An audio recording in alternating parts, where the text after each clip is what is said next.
Hi guys, and welcome back to the Early Bird Photo News. For a long time we've been wondering, why is there no RF mount lenses from third-party manufacturers? And this has actually been something that's been very annoying for a lot of people. And this week we kind of got an answer, although that's not going to be very satisfactory for many of you, because it seems like the Canon is actively preventing other manufacturers from making RF mount lenses. For instance, Viltrox and Reconon have been making RF mount glass, but they've been told by Canon to stop that. So that begs the question, will Canon actively stop other manufacturers for as long as possible, or possibly forever, to make RF mount lenses? And what does that mean for us as photographers? Personally, I don't use many or any third-party lenses at this stage, so I'm not too affected by this decision, but I know many of you guys out there would really love to see some cheaper alternative to some of the more expensive RF lenses. And I know many people always say that the RF lenses are so expensive, but Canon has also been trying to make some fantastic cheap alternatives, just like the RF 100 to 400mm lens that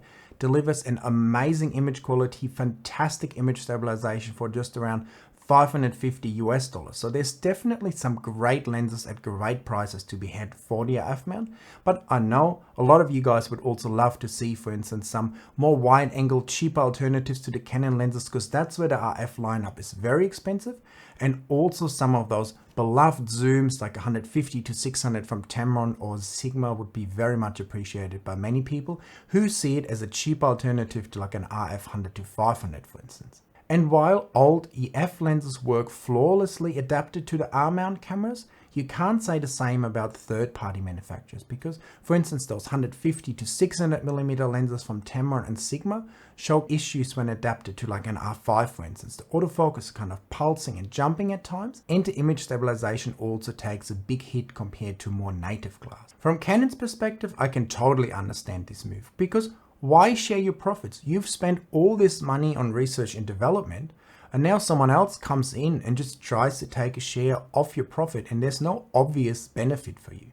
Of course, a lot of people say if Canon allowed third-party lenses, then they would sell more cameras. But is that really true? Would Canon sell 1 million more R7s if there was a cheaper lens available? In return, you could also argue that Canon might sell more cameras, but at the same time they would lose a lot more profit in lenses, because obviously the profits margins on an expensive lens is much higher than on some of these cameras. So my question to you guys would be, do we need RF third-party lenses?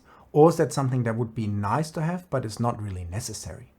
The main benefit would definitely be pricing, and it might also stop Canon from dictating the prices on the RF glass. What I could also see happen in the future is that Canon might sell a license to Tamron or Sigma to allow them to make proper licensed third-party RF glass. In that case, they might pay Canon a fee to be able to then use the RF technology and make proper lenses that will also function properly on the R cameras. So I think that would be a pretty fair process, because then Canon would get part of the profits, don't lose out completely, and the other manufacturer would have technology they can properly work with, and we photographers would get some nice working third-party lenses. I think that would be a great compromise. What do you guys think about this whole situation? Make sure to let me know in the comments. This week I've been mostly out shopping around for houses and enjoying the beach, so I didn't post a video, but I make sure to post 2 videos, one today and then one on the weekend. And I've also not been able to edit many photos, but I actually edited one photo I was super stoked to get. It's quite a rare and unknown bird, and a lot of research still has to be done because no one really knows what it actually is. It's kind of a intermediate between two species, the Fuscus honeyeater and the yellow-tinted honeyeaters. There's not many photos around of it at all, so I was super stoked to be able to get one. When it came to editing the image, it was actually quite difficult because I slightly overexposed it, and for some reason it was just too warm and had a really weird sort of green-yellow color cast. So it took me a fair while in the editing process to actually get the colors to look nice. But my PROSETS helped me with that initially to get the colors to a good starting point. And then in Photoshop during the editing process that I also teach you in my masterclass, I used a few layers of selective color to actually tweak the colors to the point that I enjoy them. And if you guys want to know exactly how I edit my images and how you can make your own images stand out from the crowd and make them look absolutely amazing, make sure to check out my PROSETS, where with just one click you can get your own images to a fantastic starting point, and then you can learn in my masterclass step by step everything you need to know in Photoshop to then take your images to that next level and make them stand out and look great. So if that's of interest to you, make sure to check out the PROSETS Masterclass and my camera guides down there in the description. Interestingly, while we're discussing Canon preventing others from making lenses for the R mount, Tamron has announced that they are releasing their first Z mount Nikon lens, a 70-300 f4.5 to 6.3mm lens, apparently the smallest and lightest in the world. So it's interesting to see what happens there, whether they just reversed engineered Nikon's technology and Nikon can't really do anything because maybe they're a smaller company or they don't care or they're happy to have third-party lenses. Because it seems like they're not doing anything, whereas Canon is definitely actively working against having third-party glass available. I do think this is an interesting development and there will likely be a lot more Tamron lenses coming out, similar to how Tamron has already a lot of lenses for the Sony lineup. With Sony and Tamron, it's interesting though, because Sony gets a share of the Tamron profits because I think they own about 18% of Tamron. In Nikon's case, it could definitely help having some third-party lenses available because it's so hard to get any of the Nikon gear delivered. I know my friend who has ordered the 806.3 in April still hasn't heard anything from Nikon or the camera shop. He talked to the camera shop a few times, but they have not heard anything from Nikon either. And he's the first on the list on a big camera shop. So I don't know really what's happening there. Have you heard of anyone in Australia or anyone for that matter who actually got the 806.3? I know there seem to be a few lenses in Europe and America, but I've never heard of anyone in Australia who actually got that lens. It seems like the lens would be very popular, but there's actually only minuscule amounts of it produced, so it will take a very long time for people to actually get the lens. And that can be quite frustrating because my friend, for instance, wanted to travel with that lens to Africa in a few weeks, but now it looks like he has to take his old lenses and adapt them to the Z9 because he simply cannot get hold of any of the new lenses. And after a while, that definitely becomes frustrating. To finish up with Nikon, the Z9 also received a new firmware update 2.11. And it seems to solve an issue where the camera sometimes becomes completely unresponsive, and that's definitely not something you want. So if you have a Z9, it probably makes sense to update. And like always, there's no Sony news. That's actually not true this week. There is some news. I read that Sony will actually be releasing 4 new cameras over the next few months. First, a few sort of cinema cameras, and then we will see a ZV follow-up camera to the ZV-E10, so another vlogging style APS-C camera. And then sometime in October probably, we will hear about the long-awaited A7R5. People are still unsure how many megapixels it will have. Rumors are somewhere between 60 and 100, which is obviously quite a big difference. If it really had 100 megapixels, that would be quite an astonishing camera. But I can also see Sony sticking with that sort of 60 megapixel range because it has worked quite well so far. And I don't know if people are really ready for 100 megapixels.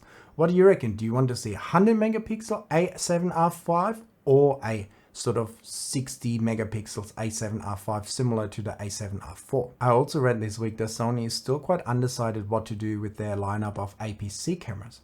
They will create another ZV camera with a 1.5 crop factor vlogging camera, but then they're not sure whether they will actually release like an A7000 that has some great features and a 1.5 crop sensor. Would you guys be interested in like an A7000 with some great specs and a crop sensor, or are you happy to stick to the Sony full frame cameras? Last week we were talking about Vero and I said that I will start posting on there, and I did.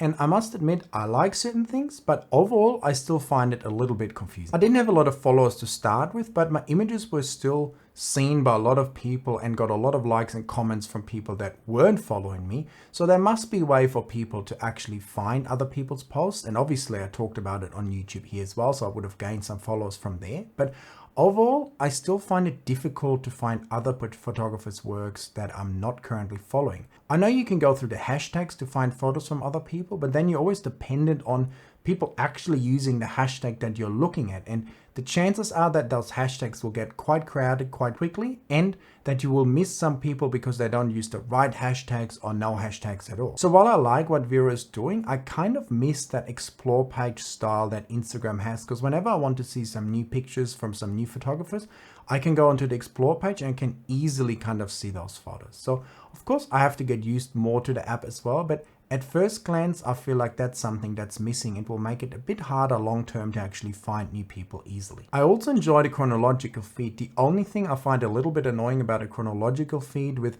no sort of algorithm tampering with it is that if someone posts 4, 5, 6 or 10 photos, which I had happen, then all these photos show up in a row and it becomes a bit annoying at times. Nothing against that person or those photos, but I usually like to go through a newsfeed and see like different photos from different people to enjoy them. So if someone posts 15 photos in a row, my whole newsfeed is basically just all those photos. But I guess that's something I'll just have to get used to, or people might not post as many photos in a day and then I have a bit of a mix. And also once I start following more people, I will hopefully have a bit more of a mix in my newsfeed. So for now, of course, I'll keep posting on Vero, try to connect with a lot more of you guys on there, but I will also not leave Instagram at all. I don't have any intentions to leave Instagram. I see Vero as a nice addition to Instagram, but at this stage, I still think Instagram is superior, but we never know what will happen in the future. How are you liking it on Vero? I know a lot of you guys joined after my video last week, so what's your experience on the platform? Are you liking it? Do you have similar issues to what I'm seeing? Make sure to let me know in the comments. And on that note, I think it's time to subscribe to my channel. Hit me up on Vero, Twitter, Instagram. Make sure to follow me there as well. Give me a thumbs up for this video and let me know all your thoughts that you have to this video or other videos in the comments, and I will see you in the next video very soon. Bye guys.